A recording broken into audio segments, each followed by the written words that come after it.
ಇದು ಕಬಾಬ್ ಮಾಡಲಿಕ್ಕೆ ರೆಡಿ ಮಾಡಿ ಇಟ್ಟಿವಿ, ಮ್ಯಾರಿನೇಟ್ ಮಾಡಲಿಕ್ಕೆ. ಏನೇನು ಹಾಕ್ಯಾವ ಅಂದರೆ ಇದ್ರೊಳಗೆ ಮೈದಾ ಹಿಟ್ಟು, ಕಾರ್ನ್ಫ್ಲವರ್ ಹಿಟ್ಟು, ಸ್ವಲ್ಪ ಕ್ರಿಸ್ಪಿ ಆಗಲಿ ಅಂಥೇಳಿ ರವೆ ಹಾಕಿದ್ದೀವಿ,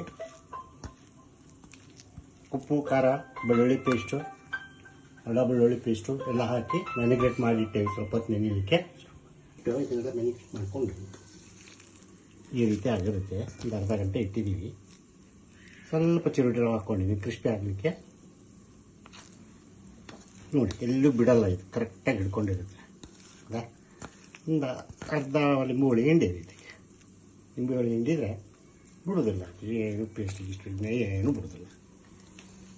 ಎಣ್ಣೆ ಕಾದೈತಾ ನೋಡುವ, ಒಂದು ಬಿಟ್ಟು ನೋಡುವ. ಹಾಂ, ಕಾಲು 1 2 3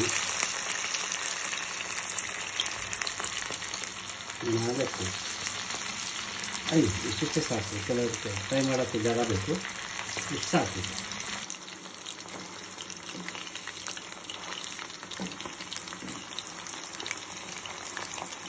ಈಗ ಕಬಾಬ್, ಚಿಕನ್ ಕಬಾಬ್.